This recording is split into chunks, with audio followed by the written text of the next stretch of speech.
Hola a todos y bienvenidos de nuevo a nuestro canal. ¡Qué alegría tenerlos por aquí! Hoy vamos a sumergirnos en una historia que ha dado mucho de qué hablar, un drama intenso y lleno de giros inesperados. Nos adentraremos en el corazón de la relación de Kerem y Hande y exploraremos por qué, según nuestro título de hoy, ellos querían la ruptura más que nadie. Prepárense porque esto va a ser un viaje emocional y, quizás, un poco sorprendente. Si les gustan las historias que nos hacen reflexionar sobre las relaciones, el amor y las decisiones difíciles, están en el lugar correcto. Y antes de que nos lancemos de lleno en esta intrigante historia, les recuerdo que si aún no lo han hecho, denle a ese botón de suscribirse. Nos ayuda muchísimo a seguir trayéndoles contenido así de interesante y, lo más importante, no se perderán ninguno de nuestros próximos vídeos. Así que, ¿por qué decimos que Kerem y Hande deseaban la ruptura más que nadie? La verdad es que a simple vista, uno podría pensar que son una pareja que luchaba por su amor, que se aferraba a lo que tenían. Pero a menudo las apariencias engañan, ¿verdad? Detrás de cada relación existen dinámicas complejas, motivos ocultos, y a veces, una voluntad casi palpable de ponerle punto final, incluso cuando parece que no debería ser así. Hoy vamos a desgranar esta premisa, analizando las posibles razones, las señales que quizás pasamos por alto, y cómo una ruptura puede ser, irónicamente, el resultado de un deseo profundo y a menudo no expresado de dar un paso adelante separados. Imaginen a Kerem y Hande. Una pareja que para muchos representaba la estabilidad, o al menos, la aspiración a ella. Pero, ¿qué pasaba cuando las luces se apagaban y las máscaras caían? ¿Qué susurraban sus corazones en la quietud de la noche? A menudo las relaciones llegan a un punto en el que la comodidad se confunde con la resignación. Y esa resignación, esa sensación de que las cosas simplemente son, y no hay mucho más que hacer, puede ser un veneno lento pero efectivo. Podríamos estar ante una situación donde ambos, de forma consciente o inconsciente, habían llegado a un estado de estancamiento. Piensen en ello cuando una relación se vuelve predecible, cuando la chispa se apaga y las conversaciones se repiten, el deseo de cambio se vuelve más fuerte que el miedo a lo desconocido. Y a veces ese cambio solo se puede lograr rompiendo las cadenas del presente. Quizás la clave para entender por qué querían la ruptura más que nadie radica en la diferencia entre querer que las cosas mejoren y querer que las cosas simplemente terminen. Cuando una pareja se da por vencida, es una cosa. Pero cuando uno o ambos miembros activamente buscan una salida, o incluso la anhelan como una liberación, la narrativa cambia por completo. Podríamos estar hablando de la fatiga de la lucha. Imaginen luchar constantemente por algo que no funciona, por un ideal que se ha desvanecido, por una versión de la relación que ya no existe. Esa lucha constante, esa energía invertida en intentar arreglar lo irreparable, puede ser agotadora. Y en ese agotamiento surge un deseo profundo de paz, de alivio, y a veces ese alivio solo se encuentra en la ausencia de la fuente del conflicto. Consideremos la posibilidad de que Kerem y Hande ya habían superado la etapa de la duda. No es que se preguntaran, ¿deberíamos estar juntos? Era más bien, ¿cómo salimos de esto sin hacernos más daño, o quizás, sabiendo que esta es la única forma de avanzar? Esta mentalidad implica una aceptación de la situación, una resignación activa, si se quiere. En lugar de aferrarse a la esperanza de un tal vez si hacemos esto o aquello, ya habrían llegado a la conclusión de que el tal vez ya no era una opción viable. Y cuando se llega a ese punto, la energía se dirige no hacia la reparación, sino hacia la disolución. Es como una planta que por mucho que la riegues, ya no tiene vida. En lugar de seguir gastando agua, decides dejarla ir para poder dedicarte a nutrir otras plantas más saludables. Otra perspectiva a considerar es la de los miedos individuales. A veces el miedo a la soledad nos mantiene en relaciones que ya no nos nutren. Pero, ¿qué pasa si uno o ambos superan ese miedo? ¿Qué pasa si el deseo de crecimiento personal, de explorar su propio camino, de reencontrarse consigo mismos, se vuelve más poderoso que el miedo a estar solos? En ese escenario, la ruptura no sería un fracaso, sino un acto de autoafirmación. Podríamos estar hablando de individuos que sentían que la relación les frenaba, que les impedía alcanzar su máximo potencial. Y cuando esa convicción se arraiga, el impulso por liberarse se vuelve casi irresistible. No es que no se quisieran, es que quizás en ese momento de sus vidas, se querían más a sí mismos y buscaban un futuro que la relación, tal como estaba, no podía ofrecer. Pensemos en los sacrificios. ¿Qué sacrificios estaban haciendo Kerem y Ande en nombre de su relación? A veces los sacrificios se vuelven tan grandes que la persona que los hace se siente consumida. Cuando alguien siente que ha renunciado a demasiado de sí mismo por la otra persona o por la relación, el resentimiento puede crecer. Y ese resentimiento a menudo se disfraza de apatía o de un deseo de final. No es que quieran herir al otro, es que se sienten heridos por la situación, por lo que han perdido.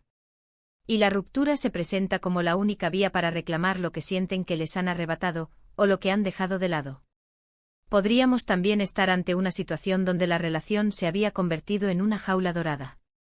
Todo parecía perfecto desde afuera, la estabilidad, la apariencia de felicidad, los planes de futuro. Pero dentro de esa jaula, la libertad y la autenticidad se veían restringidas. Y cuando la necesidad de respirar, de ser uno mismo, de experimentar la vida sin las ataduras de una dinámica que ya no funciona, se vuelve abrumadora, el deseo de escapar se intensifica.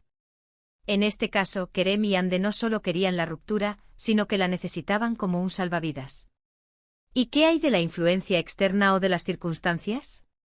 A veces las presiones externas, las expectativas de la familia, los amigos o incluso la sociedad, pueden mantener a una pareja unida contra su voluntad. Pero ¿qué pasa cuando esa presión disminuye, o cuando uno de los miembros se da cuenta de que está viviendo una vida que no es la suya, solo para cumplir con esas expectativas? En ese momento el deseo de librarse de esas ataduras externas, que se manifiestan a través de la relación, puede ser muy fuerte. La ruptura se convierte en un acto de rebelión, de reclamar el control sobre sus propias vidas. Otra forma de verlo es pensar en el momento en que uno se da cuenta de que la relación ha dejado de ser un refugio para convertirse en una fuente de estrés constante. Las discusiones, las decepciones, la falta de entendimiento mutuo pueden erosionar la base de cualquier vínculo. Y si esa erosión ha llegado a un punto crítico, es natural que se busque un final, no por malicia, sino por autoprotección. Es como si el cuerpo dijera, esto me está haciendo daño, necesito parar.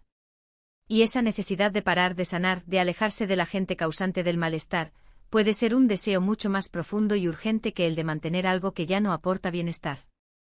La idea de querer la ruptura más que nadie, también puede sugerir un cierto nivel de conciencia sobre la situación. No es que estuvieran ciegamente tristes o infelices. Es posible que fueran plenamente conscientes de que la relación no tenía futuro, y que, lejos de intentar aferrarse a una ilusión, preferían enfrentar la realidad de la separación. Esta aceptación, este reconocimiento de la realidad, puede ser liberador. Y cuando se tiene esa claridad, el proceso de ruptura, aunque doloroso, se convierte en un objetivo deseado, en el camino hacia algo mejor. Imaginemos que Kerem y Ande en privado, ya se habían dicho adiós 1000 veces. Quizás en conversaciones internas, en sueños, en momentos de reflexión profunda. Si sus mentes y corazones ya habían transitado el camino de la separación, la ruptura física y oficial solo sería la formalización de un estado de cosas ya existente. No estarían luchando contra un sentimiento de amor que aún persiste, sino más bien liberándose de un ciclo que ya estaba roto. En este sentido, su deseo de ruptura sería más un deseo de poner fin a una tensión, a una incomodidad, a una situación insostenible.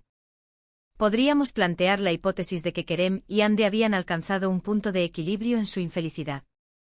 Cuando la infelicidad se vuelve una constante, uno puede acostumbrarse a ella, e incluso, en cierto modo, encontrar una extraña comodidad en esa rutina. Sin embargo, siempre hay un punto de quiebre, un momento en que la incomodidad supera la resignación. Y si ese punto de quiebre llegó para ambos, y lo hicieron casi al mismo tiempo, entonces podríamos decir que ambos, de manera sincronizada, deseaban esa liberación. No es que buscaran activamente el conflicto, sino que la ausencia de conflicto, es decir, la ruptura, se volvió el objetivo principal. En resumen, cuando decimos que Kerem y Ande querían la ruptura más que nadie, estamos sugiriendo que su deseo de separación era profundo, consciente y quizás, incluso más intenso que el de una pareja que se separa por simple desamor o circunstancias externas. Podríamos estar hablando de individuos que veían la ruptura no como un fracaso, sino como una necesidad, como un acto de valentía, o como la única vía hacia un futuro más auténtico y pleno para cada uno de ellos. Tal vez, y esto es lo más intrigante, su deseo era tan fuerte porque entendían que a largo plazo, la separación les permitiría ser más felices y completos que si hubieran permanecido juntos en una dinámica que ya no les servía. Era un acto de amor propio, llevado al extremo, y que se manifestaba en un anhelo por el final. Así que ahí lo tienen. Un análisis de por qué la premisa de que Kerem y Ande querían la ruptura más que nadie podría tener mucho sentido. Espero que este vídeo les haya hecho reflexionar y les haya dado nuevas perspectivas sobre las relaciones y las decisiones que tomamos. Ha sido un placer compartir estas ideas con ustedes. Muchísimas gracias por dedicar su tiempo a ver este vídeo. De verdad que valoramos enormemente su compañía. Nos encantaría saber qué piensan ustedes sobre este tema. ¿Creen que es posible que una pareja desee la ruptura más que nadie? ¿Han vivido alguna situación similar, ya sea propia o de conocidos? Déjenos sus opiniones y experiencias en la sección de comentarios de abajo. Nos encanta leerlos y que interactúen con nosotros y con la comunidad. Y si han disfrutado de este vídeo o si les ha parecido interesante, no olviden darle un gran me gusta. Eso nos ayuda a que el contenido llegue a más personas. Compártanlo con sus amigos, familiares o con cualquiera que crean que pueda disfrutarlo. Y por supuesto, si aún no lo han hecho, hagan clic en el botón de suscribirse y activen la campanita para que no se pierdan ninguno de nuestros futuros vídeos. Nos vemos en el próximo. Hasta luego.